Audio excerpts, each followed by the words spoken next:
کہ جن کا کام عدالت میں انصاف کرنا تھا اور جن کا کام قانون کی حکمرانی کے لیے مجرموں کو پکڑنا تھا، جن کا کام آپ کی ہماری خواتین بچوں کا تحفظ کرنا تھا، وہ بھیڑیے بن گئے، وہ خونخوار جانور بن گئے۔ میرے لیے آئین پاکستان سب سے اول ہے، اور ہم یہی چاہتے ہیں کہ صرف اور صرف ہم ظلم و ستم کے بھی شکار ہیں۔ 25 ہمارے ورکر شہید ہوئے، 4 ہمارے ورکر عمری طور پر معذور ہو گئے، ہزاروں ابھی بھی جیلوں میں نظر بند ہیں، اور ابھی بھی یہ ہمیں میڈیا میں بتا رہے ہیں کہ جی 9 مئی کے یہ دہشت گرد۔ کون سی 9 مئی اور کون سے دہشت گرد؟ دہشت گردی تو آپ نے کی ہے عوام کے خلاف، آپ نے کی ہے دہشت گردی قانون کے ساتھ، آپ نے دہشت گردی کی ہے رول اخلاق کے ساتھ۔ بار بار کہتا ہوں کہ یہ خوف جو ہے یہ انسان کی ذہن کی کیفیت ہے۔ کیا ہو جائے گا؟ 10 سال بعد مرنا ہے، 10 سال پہلے مر جاتے کسی کاز کے لیے۔ کم از کم ہمارے اخلاق تو یہ کہیں گے نا فخر کے ساتھ کہ میرا دادا یا میرا باپ جو ہے وہ ملک کے کسی کاز کے لیے مرا ہے۔ خان بیٹا ہے، 71ویں سالگرہ ہے آج اس کی۔ آج وہ شخص جس نے ساری زندگی، اپنی زندگی کا ایک ایک لمحہ، چاہے گیم میں ہو، چاہے سماجی خدمات میں ہو، چاہے گورننس میں ہو، پاکستانیوں کی خدمت کی۔ اگر آج بھی کوئی بھی پاکستانی اپنے دل کے اندر جانچ لے کہ کیا اس کو عمران خان کے علاوہ کسی اور کی شبیہ نظر آتی ہیں جو پاکستان کو اٹھا سکتا ہے؟ 1.5 سال آپ کی ریزرو سروائیول کی ریزرو نہیں ہے، 1.5 سال بعد کیا کریں گے؟ کیا نیٹو آپ کی مدد کو آئے گی؟ آپ کی معیشت جو ہے وہ دڑام سے گر چکی ہے، آپ کا روپے فلکچویٹ کرتا ہے اتنی تیزی کے ساتھ جتنا اسٹاک ایکسچینج فلکچویٹ نہیں کرتا ہے۔ خواتین و حضرات، پاکستان تحریک انصاف پاکستان کی تاریخ میں ایک ایسے تاریخی دور سے گزر رہی ہے کہ ایسا دور مہذب معاشروں میں کسی ملک میں کسی پارٹی پہ نہیں آیا ہے۔ کل مجھ سے کسی نے پوچھا کہ جی کیا امیدیں وابستہ ہیں؟ میں نے کہا یہی امید ہے جو ہمیں پش کر رہا ہے، جو ہمیں تحریک دے رہا ہے، جو ہمارے لیے محرک ثابت ہو رہا ہے۔ ورنہ امید نہ ہو تو ہمیں نظر آ رہا ہے کہ ہمارے سامنے بھی گاٹی ہے اور پیچھے بھی کائی ہے۔ میں آپ کو بتا دوں، یہ جو آج خان صاحب نظر بند ہیں، یہ کوئی کیسز کے کھاتے میں نہیں ہے، کوئی قانونی جنگ نہیں ہے۔ کیسز، ان کے تمام کیسز، آپ سب لیگل فریٹرنیٹی سے تعلق رکھتے ہیں، ان کے کیسز کی اوقات ہی کچھ نہیں ہے۔ کیا سائفر اور کیا توشہ خانہ اور کیا 9 مئی کے واقعات۔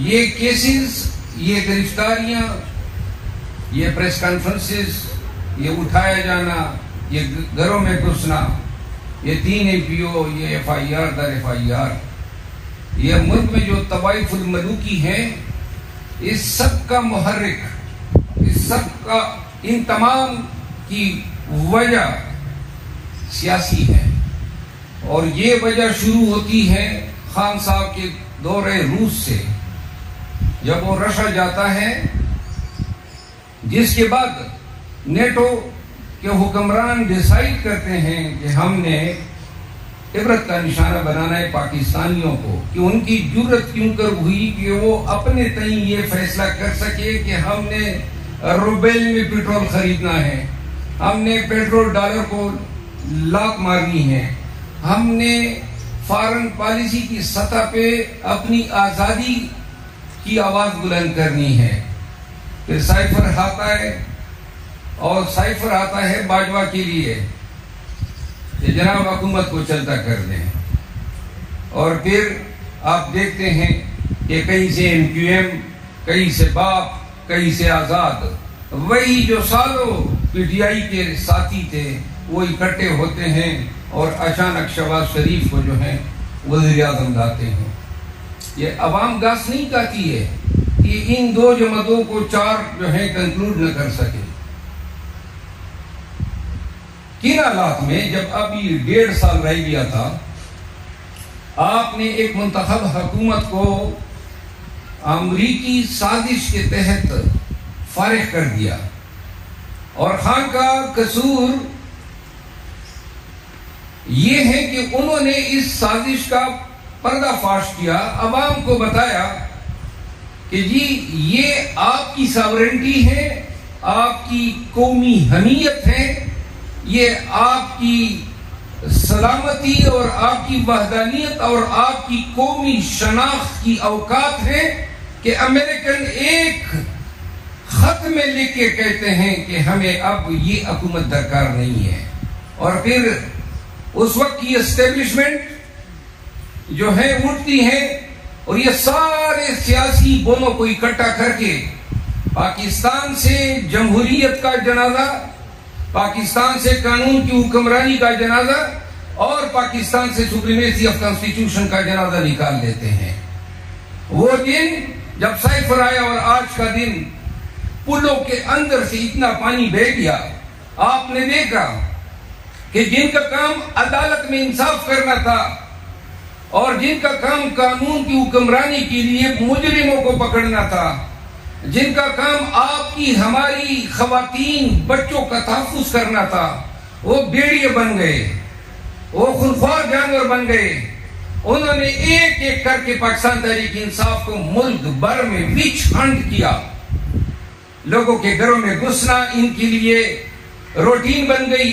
خیبر پختونخوا جیسے صوبے میں ہم نے دیکھا کہ بچوں اور چادر چاردیواری کا تقدس بڑی ہی بربریت اور شیطانیت کے ساتھ پامال کیا گیا، اور یہ سب لوگ کہیں پر تحریک استحکام پارٹی کو جنم دے رہے ہیں اور کہیں کے پی میں پاکستان تحریک انصاف پارلیمنٹیرینز کو۔ ایک ایک کر کے ہمارے لیڈرز، ہمارے ورکر اٹھائے گئے، ان کو بتایا گیا، ان پہ تشدد کیا گیا، ان کے خاندان والوں کے ذریعے ان کو بلیک میل کیا گیا۔ اور یہ سارے لوگ، یہ نہیں تھا کہ ایک اسٹیبلشمنٹ کے ساتھ لڑائی تھی، پولیس، ایف آئی اے، عدالتیں سب ان کے سہولت کار بن گئے۔ نتیجہ کیا نکلا؟ نتیجہ یہ نکلا کہ یہ جو آپ اور ہم نے یہ یونیفارم پہنا ہوا ہے اور جو جس رول آف لا کی سالمیت اور دفاع کا ہم نے حلف اٹھایا ہوا ہے، اس کا جنازہ ایسی شان سے نکلا کہ کہیں آپ کو عباد فاروق کے بیٹے کی چیخیں نظر آتی ہے، کہیں آپ کو کل کی عثمان ڈار کی پریس کانفرنس نظر آتی ہے، اعظم خان کو گرفتار کر کے 33 دن غیر قانونی حراست اور اغوائی کے بعد مجسٹریٹ کے سامنے پیش کیا جاتا ہے تاکہ خان کے خلاف شہادت پیدا کی جا سکے۔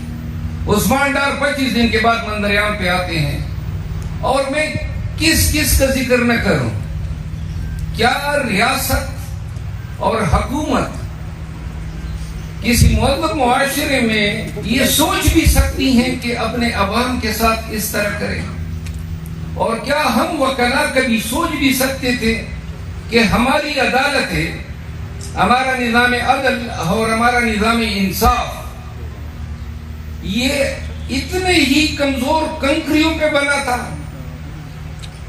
اتنا ہی یہ دڑام سے گرے گا اور اتنے شان سے اس کا انہدام ہوگا کہ کے پی میں ہو، پنجاب میں ہو یا اسلام آباد میں ہو، عدالتیں رہا کرتی گئی وہ پکڑتے گئے، عدالتیں رہا کرتی گئی وہ پکڑتے گئے، اور پھر انہوں نے کہا جی ہم آپ کے احکامات کو جوتی کے نوک پہ رکھتے ہیں۔ پھر عدالتوں کے احکامات کی بے توقیریاں ہوئی۔ سپریم کورٹ نے 14 مئی کو الیکشن کرانے کا اعلان کیا، نتیجہ کیا نکلا؟ نہ کہ صرف حکومت نے بڑے ہی بے شرمی کے ساتھ اس فیصلے پہ عمل درآمد کرانے سے انکار کیا، بلکہ وزراء کی ٹیم میڈیا کے سامنے بیٹھ کے گھنٹوں ہردہ سرائیاں کرتی تھی سپریم کورٹ کے ججز کی، سپریم کورٹ کی چیف جسٹس کی۔ ابھی بھی نواز شریف جو ایک بھاگا ہوا مجرم اشتہاری ہے، لندن سے پیغام دیتا ہے کہ میں نے آ کے احتساب کرنا ہے باجوہ کا، فیض کا، بندیال صاحب کا، جنرل اپنا جسٹس اعجاز الحسن صاحب کا، جو سٹنگ جج ہیں ہمارے سپریم کورٹ کے۔ یعنی کہ جب آپ کا قانون اور آپ کے قانون کی حکمرانی اور میجسٹی آف جسٹس اتنی کمزور ہو جائے کہ ایک بگوڑا جو ہے لندن میں بیٹھ کے آپ کے نظام عدل اور آپ کے نظام حکومت کو اس طرح دھمکیاں دے کہ جی میں آ کے، اور شہباز شریف آگے سے کہتا ہے کہ نواز شریف جو ہے وہ انتقام نہیں لے گا، وہ انتقام سے پہلے آپ نے ہماری حالت کیا کر دی ہے۔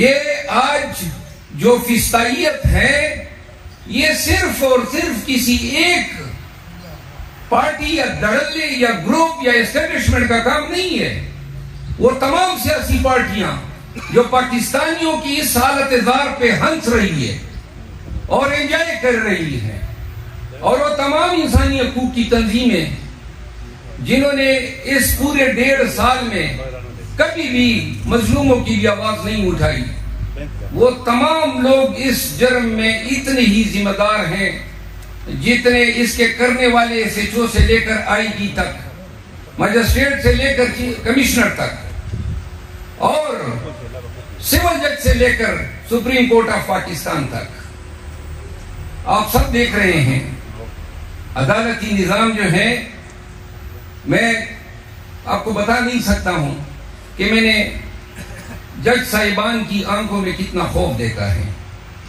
میں نے ان کی کتنی لاچارگی اور مجبوری دیکھی ہے۔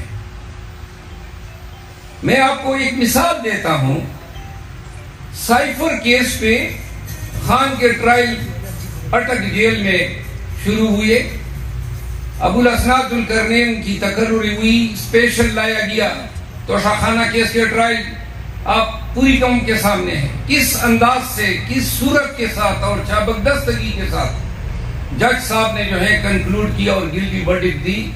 تو جب سائفر کا کیس آتا ہے، میں نے چیلنج کیا کہ جی یہ جیل میں ٹرائل نہیں ہو سکتے ہیں، فیئرنیس آرٹیکل 10A کے منافی ہے اور 352 کے منافی ہیں CRPC، اور سیکشن 9 CRPC کے منافی ہیں، اور ministry of law and justice کوئی گورنمنٹ نہیں ہے کہ اس کے NOC کو کنسٹرو کیا جائے کہ یہ کسی حکومت کا حکم نامہ ہے۔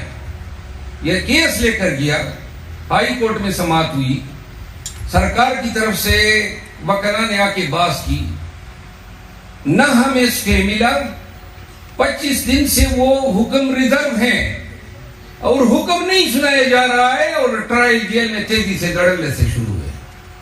یہ کوئی قانون کوئی سوچ بھی سکتا ہے کہ وہ ٹرائل جج اتنی دلیری دکھائے گا کہ اس کو علم ہے کہ ہائی کورٹ نے اس پہ فیصلہ کرنا ہے، ججمنٹ ریزرو ہے، 2 تاریخ کو چالان آتا ہے، 4 تاریخ کی ہیئرنگ ہو جاتی ہے، وکیل کڑا ہے عدالت میں، کوئی جونیئر، آؤ جی خان کی طرف سے آپ کاپیاں وصول کر لیں، کاپیاں دے کے 7 دن ویسے بھی مینڈیٹری ہے، اور جناب یالی 4 کو ہیئرنگ ہو جاتی ہے، جیل آ جاتے ہیں، وہاں عمران خان اور شاہ محمود قریشی کو بیٹھنے کے لیے کرسی تک فراہم نہیں کی گئی۔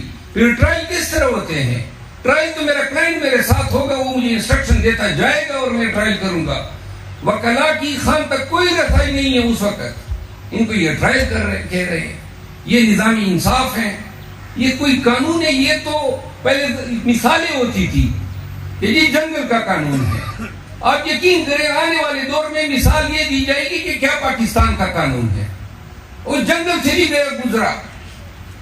یہ جو جنگ ہے بنیادی طور پر یہ وکلاء کے کندھوں پہ ہے۔ معاشرے میں استاد، طالب علم، صنعتکار، دکاندار یا مزدور، اس کو یہ علم نہیں ہے کہ قانون نے اور آئین نے عوام پاکستان کو کیا حقوق دیے ہیں، ان کو یہ علم نہیں ہے کہ اگر آج عوام نے اور پاکستان کے لوگوں نے اس جبر کے آگے گھٹنے ٹھیک دیے تو سب بھول جائیں کہ کبھی بھی پاکستان میں رول آف لا کا سورج طلوع ہوگا۔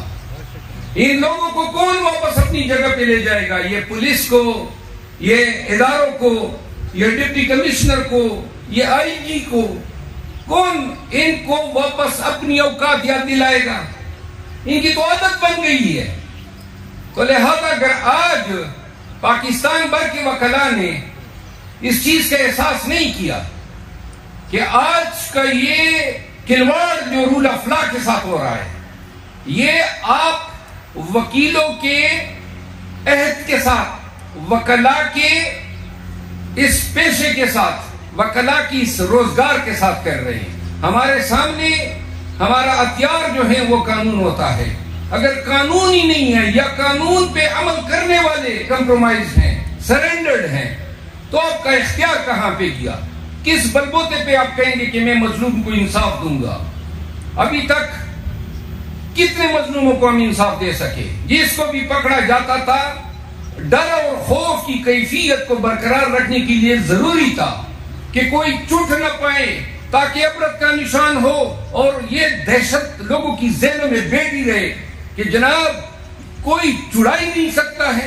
اور آپ نے دیکھا علی محمد خان کے ساتھ کیا ہوا، شادیہ رفیدی کے ساتھ کیا ہوا.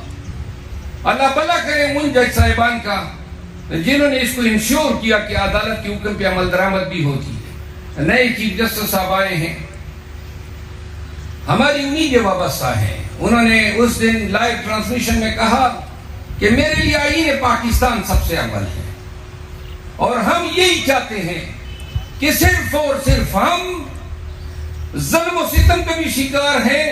25 ہمارے ورکر شہید ہوئے، 4 ہمارے ورکر عمری طور پر معذور ہو گئے، ہزاروں ابھی بھی جیلوں میں نظر بند ہیں، اور ابھی بھی یہ ہمیں میڈیا میں بتا رہے ہیں کہ جی 9 مئی کے یہ دہشت گرد.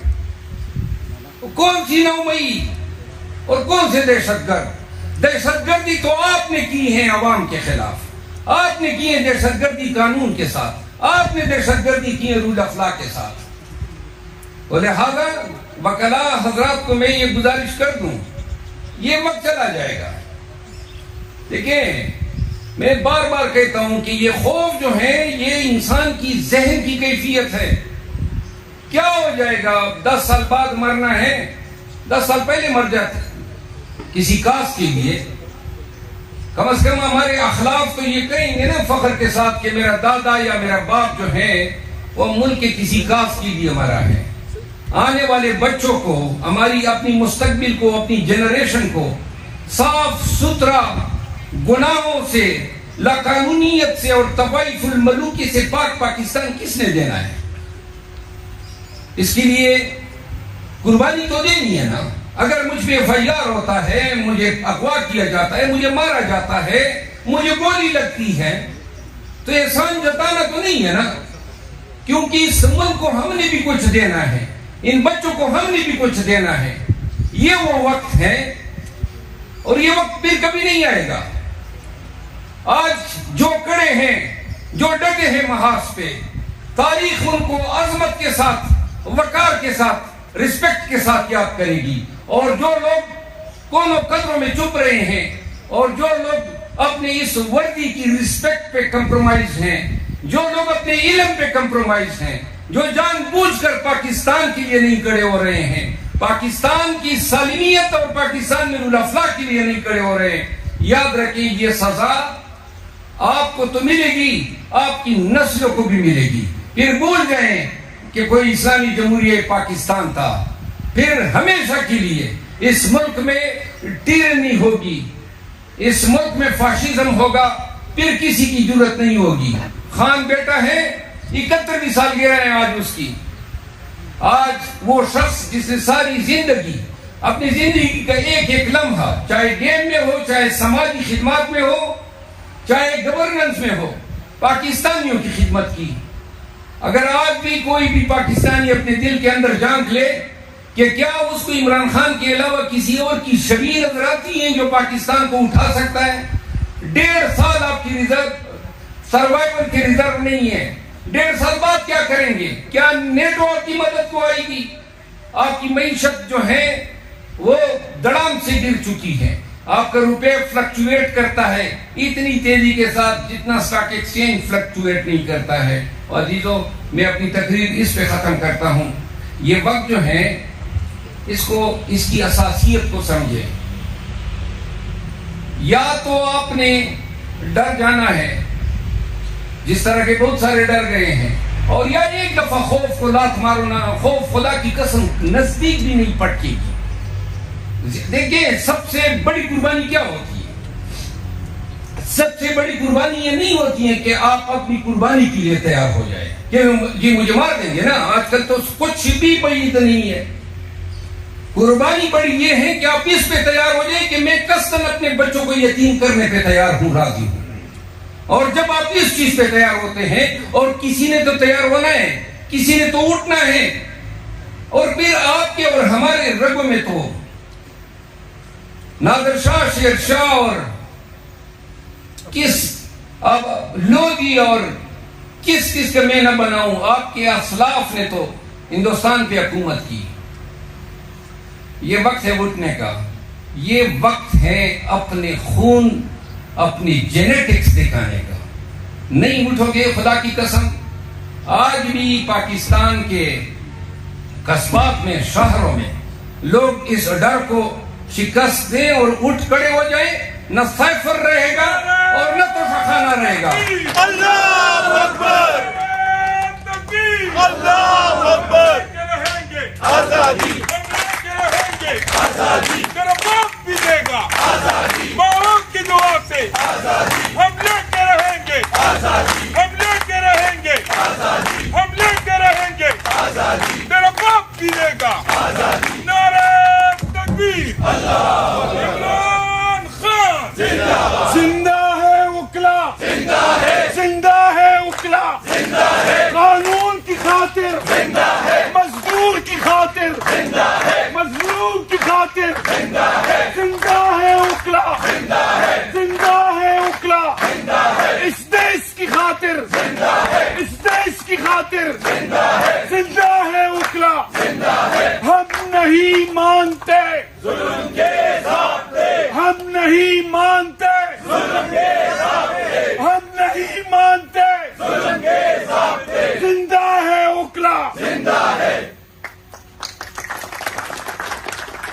وہ کسی شاعر نے کہا ہے نا کہ ظلم سے نہ بھی تو ظالم کی حمایت کہہ رہا, خاموشی بھی تو ہوئی پشت پناہی کی طرح. پشت پناہی کرنی ہے, وکلا تو کبھی پشت پناہ نہیں بنے ہیں جابر کے اور ظالم کے. اگر آج کے دور میں بھی وکلا نہ اٹھے, یاد رکھیں ہر ایک وکیل جو اس دور کا ہے, ہم نہیں ہوں گے, زندہ نہیں ہوں گے, کسی نے سال بعد مرنا ہے یا 10 سال, کیونکہ عمر کے اب اس حصے میں ہے. اور پھر اس ملک میں آپ یقین کریں, میں حلفاً کہتا ہوں کہ یہ ملک تو میرے لیے دوزخ بنا ہوا ہے. کچھ بھی تو نہیں ہے نا اس میں, نہ جان کی سیکیورٹی ہے, نہ اولاد کا تحفظ ہے, نہ مال کا.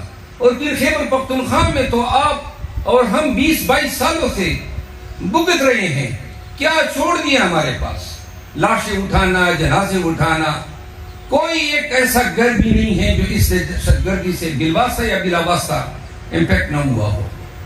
تو زندگی میں ہمارے کیا رہ گئی ہے؟ کاروبار ہمارے بیٹھ چکے ہیں, ترقی ہماری کوئی نہیں ہے, اور لوگ ہمیں چوکیدار کی نظروں سے دیکھ رہے ہیں. آج پھر شورش اور یلغار کر رہی ہے آپ کے ایجنسیز میں. تو لہذا میں شارٹ میں کہہ دوں, یا اس دوزخ میں جینے سے تو مرنا بہتر ہے, کیونکہ زیادہ سے زیادہ اگر اللہ ہمیں کنڈیم کرتا ہے ہیل میں, تو وہ دوزخ اس دوزخ سے تو زیادہ بری نہیں ہوگی جس میں ہم جی رہے ہیں. یا تو اس دوزخ کو ہم نے اپنی ہمت سے, حوصلے سے تبدیل کرنا ہے. دیکھیں, ہم اپنے لیے نہ سوچیں, اپنے بچوں کے لیے سوچیں. ہماری زندگی تو گزر گئی, ان کو اس زندگی میں, اس ملک میں اس طریقے سے کبھی بم دھماکے ہیں, کبھی ڈیفالٹ کے سرحانے پہ ہیں, کبھی گرفتاریاں ہیں, اور کبھی کیا اور کبھی کیا. فیصلہ آپ کا ہے, اللہ آپ سب کا حامی و ناصر ہو. مجھے پیش ہونا ہے پشاور میں کورٹ میں, اور میں قاضی صاحب سے اجازت لے چکا ہوں. مجھے اجازت دیں گے, میں آپ کی اس سماعت بیٹھنے کا, تقریر سننے کا مشکور ہوں, اور انشاءاللہ زندگی رہی تو پھر حاضر ہوتے رہیں گے. اور اللہ کرے کہ میری باتیں آپ کے ذہنوں میں بیٹھ جائیں, سمجھ آ جائیں. وقت صرف اتنا ہے کہ ہم نے خوف کو شکست دینی ہے. Thank you so much.